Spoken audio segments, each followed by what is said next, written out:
में ही आती है। तो खाली इनका त्याग कर रहे हैं हम, त्याग तो कर दिया लेकिन किसी की मदद करने में हम आगे नहीं आ रहे, किसी के साथ कोई अच्छी क्रिया करने में हम आगे नहीं आ रहे और बार बार हम फल की इच्छा रख के कर्म कर रहे हैं। तो इस प्रकार का त्याग करने वाला न सन्यासी कहा जाता है और न योगी कहा जाता है। केवल क्रिया को त्याग करने वाला योगी नहीं है।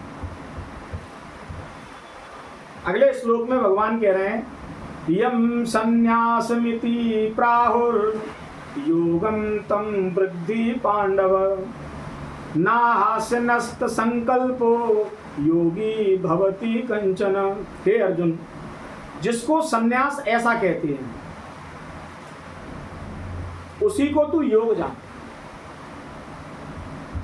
संन्यास का मतलब होता है सारे संशयों से न्यास हो गया, कोई जीवन में संशय ही नहीं बचा, सारे संशयों से न्यास ही संन्यास है। संन्यास का मतलब कपड़े नहीं रंगना, संन्यास का मतलब घर बार नहीं छोड़ना, ये संन्यास नहीं है, ये बहिरंग संन्यास है। अंतरंग संन्यास का मतलब होता है उसके अंतःकरण में अब किसी भी प्रकार का कोई संशय नहीं है, सारे संशयों का न्यास हो गया, पूर्ण संन्यास। ऐसे सन्यासी को तो योगी जान, क्योंकि संशयों का नाश तभी होगा जब वो अपने ज्ञान को विज्ञान में परिणत कर लेगा।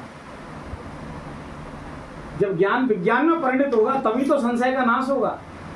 आपने कोई क्रिया समझी, ज्ञान तो ले लिया, लेकिन जब तक वो ज्ञान चरितार्थ नहीं हुआ तब तक आप संशय में रहोगे, होगा भी क्या नहीं होगा, ये ऐसा लगता है। जैसे कोई वस्तु बनाने की क्रिया हमने किसी से सुनी और सुनने के बाद ज्ञान तो हो गया कि ये वस्तु ऐसे ऐसे बनेगी, लेकिन कभी हमने बनाई नहीं, तो हमारे मन में संशय रहेगा। किसी ने अकस्मात बोल दिया इसको बनाओ, जानते हो, हाँ जानते हैं, बना के दिखाओ, तो संशय रहेगा उसमें, तो करना पड़ेगा। तो संशय तब मिटेगा जब वो क्रिया प्रयोगात्मक हो जाएगी। प्रयोगात्मक हो गई सो टेस्ट मिल जाता है कि हाँ इसका ये टेस्ट है।